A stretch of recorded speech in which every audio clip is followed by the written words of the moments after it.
Kannur vision charge ഷീറ്റിലേക്ക് പ്രിയ പ്രേക്ഷകരെ നിങ്ങൾക്ക് ഹൃദയപൂർവ്വം സ്വാഗതം. ചാർജ് ഷീറ്റ് ഈ എപ്പിസോഡിൽ ഒരു കുടുംബ വഴക്കിനെ തുടർന്ന് ഒരു 1.25 വയസ്സുള്ള ഒരു മോനെ ഒരു യുവതി കിണറ്റിലെറിഞ്ഞ് കൊന്ന കേസിൻ്റെ നാൾവഴികളിലൂടെയാണ് ഇന്നത്തെ നമ്മുടെ സഞ്ചാരം. ഈ കുടുംബ വഴക്കുകളിലെ ചില പ്രതികാരങ്ങളൊക്കെ നിലവിട്ട് പോകുന്ന അല്ലെങ്കിൽ കൊലപാതകത്തിലേക്ക് പോകുന്ന ചില സംഭവങ്ങൾ, അതിലൊരു സംഭവത്തിലൂടെയാണ് ഇന്നത്തെ സഞ്ചാരം.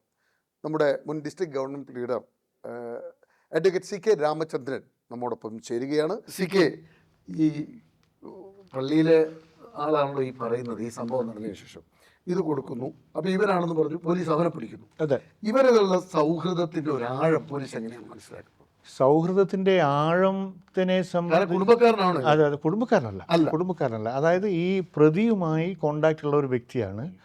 ആ സൗഹൃദത്തിന്റെ ആഴത്തെക്കുറിച്ചൊന്നും പോലീസ് അങ്ങനെ വിശദമായി അന്വേഷിച്ചു എന്ന് തോന്നുന്നില്ല. പിന്നെ അതിൽ ഇമ്മെറ്റീരിയലുമാണ്.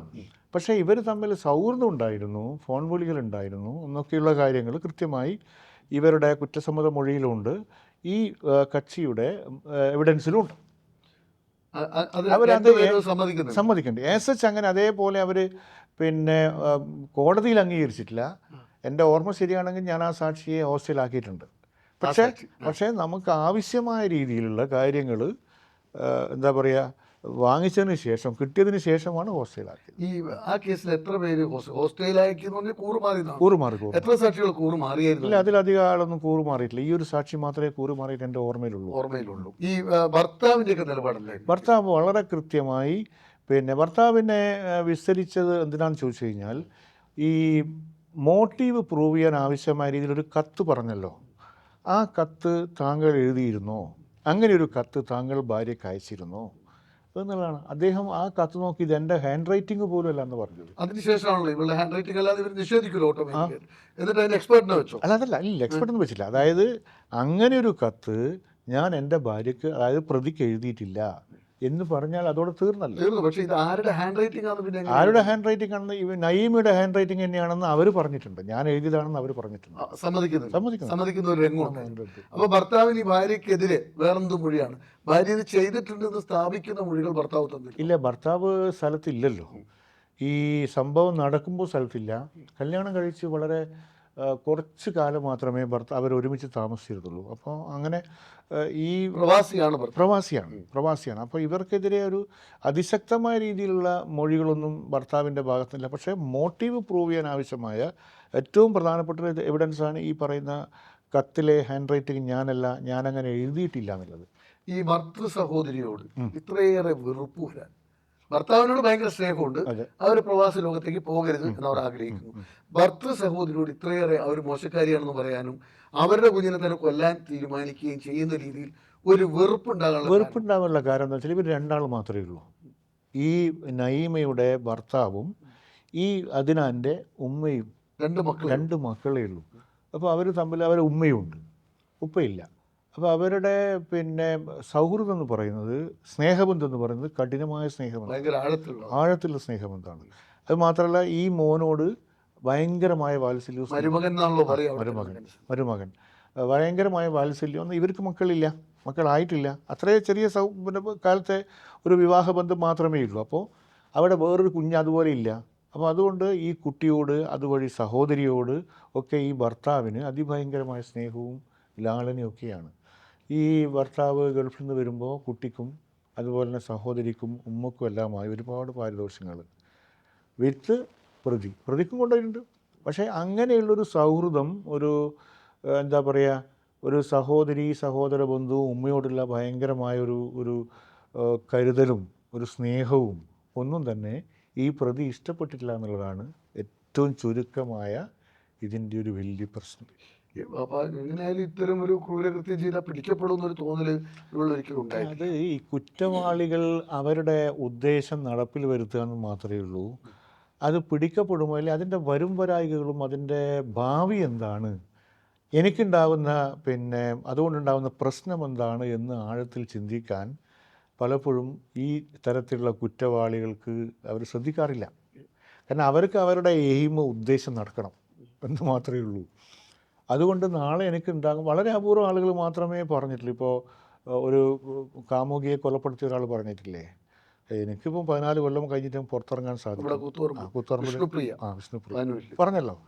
അപ്പോൾ അതേപോലെ ഒരു വളരെ കാൽക്കുലേറ്റഡ് ആയിട്ടൊരു ക്രൈം പലരും ചെയ്യാറില്ല. പെട്ടെന്ന് അവരുടെ ഉദ്ദേശം നടക്കണം. അതുകൊണ്ട് പിന്നെ ഭാവിയിൽ എനിക്കെന്തുണ്ടാകുമെന്ന രീതിയിൽ ചിന്തിച്ചാൽ അതിനെക്കുറിച്ച് ബോധമുണ്ടെങ്കിൽ ആരെങ്കിലും ഇങ്ങനെ ചെയ്യുമോ? ഈ ഒരു ചെറിയ crime ഉം നടക്കൂല. ഒരു ക്രൈമും നടക്കില്ല. ഈ ചെറിയ മോനോട് ഇത്രയും അതായത് ഈ പറയുന്ന 2-3 വ്യക്തികളെ വേദനിപ്പിക്കുക, അവരുടെ സന്തോഷം തല്ലിക്കെടുത്തുക, അവരുടെ കൂട്ടായ്മ ഇല്ലായ്മ ചെയ്യുക, അങ്ങനെയൊക്കെയുള്ള ഒരു വല്ലാത്തൊരു എന്താ പറയുക, ക്രൗര്യമോ അല്ലെങ്കിൽ ക്രൂരതയോ ഒക്കെയുള്ള ഒരു സംഭവമാണ്. അതിൻ്റെ ഭാഗമായിട്ട് നടന്നൊരു സംഭവം. സാധാരണ പ്രോസിക്യൂട്ടർ അങ്ങനെ ഒരു സ്ഥലത്തും നിങ്ങൾ സൈറ്റ് വിസിറ്റ് ചെയ്യാൻ പോയപ്പോൾ അതൊരു പ്രധാനപ്പെട്ട ഒരു ചോദ്യമാണ്. ഇവളുടെ കുടുംബം തന്നെയാണല്ലോ ഇതെല്ലാം, ഭർത്തൃ വീട്ടുകാരൊക്കെയാണല്ലോ. അതെ അതെ. ഈ സൈറ്റ് വിസിറ്റ് ചെയ്യാൻ പോയപ്പോൾ അവിടെ നിന്നുള്ള പ്രതികരണം ഉണ്ടായിരുന്നു? സൈറ്റ് വിസിറ്റ് ചെയ്യാൻ പോയപ്പോൾ അവർക്ക് ആർക്കും തന്നെ ഈ കാര്യത്തെക്കുറിച്ച് ഒരു എന്താ പറയുക, തുറന്നിട്ട് എന്നോട് സംസാരിക്കാൻ അവർക്ക് വലിയ പ്രയാസമായിരുന്നു. എന്ന് പറഞ്ഞാൽ അതാണ് ആ കുടുംബത്തിൻ്റെയൊക്കെ ഒരു മാന്യതയെക്കുറിച്ചാണ് ഞാൻ പറയുന്നത്. അന്തസ്സിനെ ബാധിക്കും എന്ന് പറഞ്ഞു കഴിഞ്ഞാൽ അവർക്ക് അത് ഒരു കാരണവശാലും ഇവളിത് ചെയ്തു എന്ന് 100% വിശ്വസിക്കാൻ ആ സമയത്ത് പോലും പറ്റിയിട്ടില്ലെന്നില്ലാണ്. പക്ഷെ പോലീസിൻ്റെ സമർത്ഥമായ അന്വേഷണം, പിന്നെ ഈ കത്തിനെക്കുറിച്ചും പോസ്റ്ററിനെക്കുറിച്ചും അവർ മനസ്സിലാക്കിയതിൽ പിന്നെയാണ് ഇത് പ്രതി ചെയ്തിട്ടുണ്ടാവുമെന്നുള്ള ഒരു പൂർണ്ണമായൊരു വിശ്വാസത്തിലേക്ക് അവർ ധാരണയിലേക്ക് വരുന്നത്. കാരണം അവർ നല്ല കുടുംബമാണ്. പിന്നെ ഒരു കാരണവശാലും അങ്ങനെ ഒരു സംഭവം ആ വീട്ടിൽ ഉണ്ടാവേണ്ടതല്ല. അവർ എന്നോട് കാര്യങ്ങളൊക്കെ പറഞ്ഞു. ഈ പറയുന്ന കിണർ, അതുപോലെ അതുമായുള്ള ദൂരം ഒക്കെ നമ്മൾ കണ്ടിട്ടുണ്ട്, വളരെ അടുത്താണ്. പിന്നെ ആ വീടിൻ്റെ അവസ്ഥ ഒക്കെ നമ്മൾ കണ്ട് മനസ്സിലാക്കി. ഇതിൽ പിന്നെ സൈറ്റ് വിസിറ്റ് വലിയ പ്രസക്തിയൊന്നുമില്ല. ആകെ ഒറ്റൊരു കാര്യമേ ഉള്ളൂ, ഈ വീടും പിന്നെ ഇവരുടെ ഈ എന്താ പറയുക ഭക്ഷണം കഴിക്കുന്ന മുറിയും തമ്മിലുള്ള ദൂരം 11 മീറ്ററേ ഉള്ളൂ. ഈ പ്രതിയുടെ ക്വാളിഫിക്കേഷൻ ഒക്കെ പ്രതി SLC പാസ്സായതാണ്. പ്രാഥമിക കൂടുതൽ വിദ്യാഭ്യാസം. ഈ ഒരു ചോദ്യം, ഈ ഭർത്താവ് അതിനകത്തൊരു സാക്ഷി, പള്ളിയിലെ ഉസ്താദ് ഒരു സാക്ഷി, ആ ചെറുപ്പക്കാരനൊരു സാക്ഷി, പിന്നെ പ്രധാനപ്പെട്ട സാക്ഷികൾ ഈ കുട്ടിയുടെ ഉമ്മ. ആ ഉമ്മയുടെ നിലപാടെന്തായിരുന്നു? ഉമ്മ പിന്നെ കോടതിയുടെ കൂട്ടിൽ കയറിയപ്പോൾ ഉമ്മക്ക് ആദ്യം ഒന്നും പറയാൻ പറ്റിയില്ല. അത് സ്വാഭാവികം. കാരണം എന്താ വെച്ചാൽ പിന്നെ അവർക്ക് പിന്നെ ഒരു കുട്ടി ഉണ്ടായിട്ടുണ്ട്, ഒരു മോളുണ്ടായിട്ടുണ്ട്. അവർക്ക് ആദ്യം ഒറ്റ കുട്ടിയുള്ളൂ. ഏക മകനാണ്. പിന്നെ കുട്ടി ഉണ്ടായിട്ടുണ്ട്. അതായത് ഈ സംഭവം നടന്നത് 2017 പിന്നെ വിചാരണ തുടങ്ങുന്നത് എത്രയോ വർഷങ്ങൾക്ക് ശേഷം. അപ്പോൾ അവർക്ക് പിന്നെ ഒരു ചെറിയ മകളുണ്ടായിരുന്നു ഞാൻ കാണുമ്പോൾ. പക്ഷെ അവർ ഈ ആദ്യത്തെ ആ ഒരു പ്രശ്നം ഒഴിച്ചാൽ പിന്നെ അവർ ഈ കാര്യങ്ങളെല്ലാം വളരെ വളരെ എന്താ പറയുക, കൺവിൻസിങ് ആയ രീതിയിൽ, കാരണം ഇത് അനുഭവിച്ചവർക്ക് പറയാൻ എളുപ്പമാണ്. എന്തൊക്കെ അനുഭവങ്ങളാണ് അവർ പറഞ്ഞത്? ഇവളിൽ നിന്ന് ആ ഭർത്താവിൻ്റെ സഹോദരി നേരിട്ട പ്രതിസന്ധികളെ കുറിച്ചൊന്നും അങ്ങനെ വിശാലമായിട്ടൊന്നും പിന്നെ മൊഴിയിൽ വന്നിട്ടില്ല. പക്ഷേ എന്താണെന്ന് ചോദിച്ചു കഴിഞ്ഞാൽ ഈ രീതിയിൽ അങ്ങോട്ടും ഇങ്ങോട്ടുമുള്ള സംസാരങ്ങൾ എന്ന് പറയുന്നത് ഒരു കുടുംബത്തിലെ ഒരു ഐക്യത്തിന് ഉതകുന്ന രീതിയിലല്ല. എന്ന് പറയുമ്പോൾ ഈ കത്ത് വന്നു എന്ന് പറഞ്ഞ് അത് ഉമ്മക്ക് കൊടുത്തു. അന്നുണ്ടായ ബഹളങ്ങൾ പറയുന്നുണ്ടോ? ഇങ്ങനൊരു കത്ത് കൊണ്ട് ഉമ്മ കൊടുക്കുമ്പോൾ ഉമ്മ പ്രതികരിക്കുമല്ലോ. ഉമ്മ വായിച്ചിട്ട് പറഞ്ഞാൽ ഇത് മോൻ എഴുതൂല, ഇങ്ങനൊരു കത്ത് മോൻ എഴുതാൻ സാധ്യതയില്ല. അങ്ങനെ എന്നെക്കുറിച്ചും എൻ്റെ മകളെക്കുറിച്ചിട്ടും ഇങ്ങനെ വേണ്ടാത്ത കാര്യങ്ങളൊക്കെ പറഞ്ഞുകൊണ്ട് അവരെ ഇഷ്ടമല്ല എന്ന് സ്ഥാപിക്കാൻ വേണ്ടി അങ്ങനെ ഒരു കത്ത് എഴുതുന്ന പ്രശ്നമേ ഇല്ല എന്ന് ആ പ്രായമുള്ള സ്ത്രീ പറഞ്ഞതാണ്. സംശയം ആ കാര്യം പറഞ്ഞിട്ടുണ്ട്. അതായത് വീട്ടിൽ ഇവള് പിന്നെ ഏകയായിരിക്കുമ്പോൾ വീട്ടിലുള്ള മറ്റ് അംഗങ്ങളെല്ലാം ഒറ്റക്കെട്ട, ഒരു വീട്ടിലിപ്പോൾ ഒരു 10 ആളുണ്ടെങ്കിൽ, ഒരു 5 ആളുണ്ടെങ്കിൽ അവിടെ നടക്കുന്ന കാര്യങ്ങൾ ഈ 5 ആളുകളും ഏകദേശം ഒരേ രൂപത്തിൽ അഭിപ്രായമൊക്കെ പറയുന്നു. പക്ഷെ ഇവരങ്ങനെയല്ല. ഇവരതിൽ നിന്ന് വേറിട്ട് ഒരു വ്യതിരിക്തമായ രീതിയിൽ പെരുമാറ്റമാണ് എല്ലാ കാര്യത്തിലും കാണുകയും പറയുകയും. അത് കൃത്യമായിട്ട് പിന്നെ പ്രായമുള്ള ഈ അതിനാൻ്റെ ഉമ്മയുടെ ഉമ്മ കൃത്യമായി പറഞ്ഞു. അവരൊക്കെ മൊഴി നൽകുമ്പോൾ ഇവരൊക്കെ സാധാരണ ഗ്രാമീണരാണല്ലോ. ഈ പറയുന്ന പ്രദേശവും എല്ലാം കൂടി ഒരു കൊച്ചു ഗ്രാമമാണ്. പാനൂരങ്ങ് കടവത്തൂരിനടുത്തുള്ള ഒരു ഗ്രാമമാണ്. അപ്പോൾ ഇതൊക്കെ ഈ കോടതിയിൽ വന്ന് പറയുമ്പോൾ ഇവരുടെ ഒരു അവസ്ഥ എന്താണ് എന്ന് പറയുമ്പോൾ ഈ 2 സാക്ഷികളെയും 2 തവണയായിട്ടാണ് പിന്നെ വിസ്തരിക്കുന്നത്. ഒരു തവണ പൂർത്തിയായിട്ടില്ല. അപ്പോൾ ആദ്യത്തെ തവണ അവർ വന്ന് കൂട്ടുമ്പോൾ കയറി ചുറ്റുപാട് നോക്കുമ്പോൾ കോടതിയിൽ ഫുൾ കോറാണ്. കാരണം എന്താ വെച്ചാൽ നമ്മളൊക്കെ പിന്നെ ഇത്തരം കേസുകളൊക്കെ ഇരിക്കുമ്പോൾ ഇപ്പോൾ ഇന്നത്തെ പോലെയല്ല, കുട്ടികളെല്ലാം തന്നെ വന്നിരിക്കും. അപ്പം കോടതി ഫുൾ കോറാണ്. അവർ ഈ ജൂനിയേഴ്സ് എല്ലാം യൂണിവേഴ്സിലും വന്നിരിക്കും. വന്നിരിക്കും, പിന്നെ ട്രെയിനിങ്ങിന് വരുന്ന കുട്ടികൾ ഇരിക്കും. അപ്പോഴും ഈ ആംഗലയുടെ ഭാര്യയായിരുന്നവരാണല്ലോ അവരെ പറ്റിപ്പോയി എന്ന് അവരങ്ങ് വിട്ടേക്കാവുന്നൊരു മാനസികാവസ്ഥ അവർക്കുണ്ടായി. അങ്ങനെ വിട്ടേക്കാൻ ഇത് സാധിക്കില്ല. ഇതിപ്പം പണാപഹരണമൊന്നും അല്ലല്ലോ. കാരണം ഒരിക്കലും ഇപ്പോൾ ഒരു വ്യക്തിയുടെ അഭാവത്തിൽ മരണത്തിലുണ്ടാകുന്ന വാക്വം എന്ന് പറയുന്നത് ഒരു വല്ലാത്തൊരു വാക്വമാണ്. അത് നികത്താൻ ഒന്നുകൊണ്ടും സാധിക്കില്ല. പിന്നെ അതിനാന് പകരം വേറൊരു അതിനാനില്ല. അത് തന്നെയാണ്. മാത്രമേ ഉള്ളൂ. അതിനാൻ പകരം അതിനാൻ മാത്രമേ ഉള്ളൂ. ഈ പറയുന്ന പ്രതിഭാഗം അഭിഭാഷകൻ എന്തായാലും നിങ്ങളുടെ പ്രോസിക്യൂഷൻ സാക്ഷികളെ എന്തായാലും കൊടയുമല്ലോ. ഉണ്ട്. ആ പ്രതിഭാഗത്തിന്റെ ചോദ്യശരങ്ങളെ ഈ സാക്ഷികൾ നേരിട്ട രീതി എങ്ങനെയാണ്? അതായത് ഈ പ്രത്യേകിച്ച് ഈ അതിനാൻ്റെ ഉമ്മ എന്ന് പറയുന്നത് ഒരു ഘട്ടത്തിൽ പതറിപ്പോയി എന്നുള്ളത് സത്യമാണ്. കാരണം എന്താ വെച്ച് കഴിഞ്ഞാൽ പിന്നെ എന്തായാലും ആ ഓർമ്മകളും ആ കുട്ടിയുടെ കളിച്ചിരികളും എല്ലാം ഓർമ്മിച്ചു കൊണ്ടായിരിക്കണം അവർ ആ ബോക്സിൽ നിന്നിട്ടുണ്ടാകുക. സ്വാഭാവികമായിട്ടും അവർ എന്തെങ്കിലും ചില പെശകൾ പിന്നെ വന്നു പോകുമെന്ന് ഞാൻ കരുതിയെങ്കിലും അവരൊരു ഘട്ടം കഴിഞ്ഞപ്പോൾ അവർ പ്രധാനപ്പെട്ട ചീഫാണല്ലോ ആദ്യം എടുക്കുക. ചീഫ് എടുക്കുമ്പോഴാണ് ഈ വിരുമ്പി പോലെ ഉണ്ടാകുക. പിന്നെ ക്രോസ് ചെയ്യുമ്പോൾ അത് നേരിടാനുള്ള ഒരു മാനസികാവസ്ഥ അവർ സ്വമേധയെ ആർജിക്കും. അത് ചില സാക്ഷികൾ അങ്ങനെയാണ്. നിങ്ങൾ എന്ത് തന്നെ അവരെ പിന്നെ ക്രോസ് ചെയ്താലും അവർ ചീഫിൽ നിന്ന് അവർ പിന്നെ നേടിയെടുക്കുന്ന ഒരു ആത്മവിശ്വാസമുണ്ട്. ഞാൻ പറഞ്ഞ കറക്റ്റാണ്, നിങ്ങൾ പറഞ്ഞ കറക്റ്റാണ് എന്ന രീതിയിലൊക്കെ ആളുകൾ പ്രോത്സാഹിപ്പിക്കുമ്പോൾ സ്വാഭാവികമായിട്ടും അവരാർജിക്കുന്ന ഒരു ആത്മവിശ്വാസമുണ്ട്. ആ ആത്മവിശ്വാസം ആർജിച്ചിട്ടില്ല എങ്കിൽ ക്രോസിൽ അവർ പൊട്ടിപ്പോകും. ഈ പ്രതിഭാഗത്തിന്റെ ചോദ്യശരങ്ങൾ ഈ സാക്ഷികൾക്ക് അസ്വസ്ഥമാകുന്ന സാഹചര്യത്തിൽ താങ്കൾക്ക് ഇടപെടേണ്ടി വന്നിട്ടുണ്ടോ? ഇല്ല, ഇതിലങ്ങനെയൊന്നും വന്നിട്ടില്ല. ഇല്ല. പ്രതിഭാഗത്തിന്റെ ചോദ്യങ്ങൾ എന്ന് പറയുമ്പോൾ ഇതിലധികം ചോദിക്കാനുമില്ലല്ലോ. വിചാരണ എത്ര ദിവസം നീണ്ടു? വിചാരണ വളരെ കുറച്ചധികം കാലമൊന്നുമില്ല. എനിക്ക് തോന്നുന്നൊരു അത് കമൻസ് ചെയ്തിട്ടൊരു 3 മാസം കൊണ്ട് തീർന്നിരിക്കുന്നു. 3 മാസം കൊണ്ട് തീർന്നു. അതിനകത്ത് കോടതി കണ്ടെത്തിയ നിരീക്ഷണം എന്തായിരുന്നു? ശിക്ഷ എന്തായിരുന്നു? ശിക്ഷ ലൈഫാണ്. ജീവപര്യന്തം തടവും ഫൈനുമാണ്. ഫൈൻ അടച്ചാൽ അത് കുട്ടിയുടെ കുടുംബത്തിലേക്ക് കൊടുക്കാൻ വേണ്ടി പറഞ്ഞിട്ടുണ്ട്. പിന്നെ ജീവപര്യന്തമാണ് ശിക്ഷ. കോടതി കണ്ടെത്തിയ കാര്യം എന്താണെന്ന് ചോദിച്ചു കഴിഞ്ഞാൽ ഈ സാഹചര്യ തെളിവുകളും ഈ പറയുന്ന മോട്ടീവ്സും, കാരണം അത് പറയുന്നത് നിങ്ങളൊരു അന്യ വ്യക്തിയെക്കുറിച്ച് അവരുമായിട്ട് രക്തബന്ധമില്ലാത്ത ആളൊന്നുമല്ല പറയുന്നത്. See all witnesses are relatives. അപ്പോൾ എല്ലാ പിന്നെ സാക്ഷികളും ഈ പ്രതിയുടെ ഒരു കാലത്ത് വളരെ അടുത്ത റിലേറ്റീവ്സും ഒരു തീൻമേശയിൽ നിന്ന് ഭക്ഷണം കഴിച്ച ആളും ഒക്കെയാണ്. അപ്പോൾ അവർ പറയുന്നത് സീനാണ്. അവർ പറയുന്നത് കോടതിക്ക് അവിശ്വസിക്കേണ്ട യാതൊരു കാര്യമില്ല.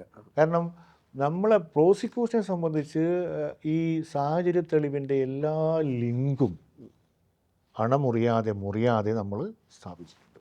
ഈ നിങ്ങൾ മാക്സിമം പണിഷ്മെന്റ് എന്ന് പറയുന്നത് ലൈഫ് തന്നെയാണോ നിങ്ങൾ ആവശ്യപ്പെട്ടത്? ഇതിൽ അങ്ങനെ ഒരു മാക്സിമം പണിഷ്മെന്റ് എന്ന രീതിയിലൊന്നും പറയാനില്ല.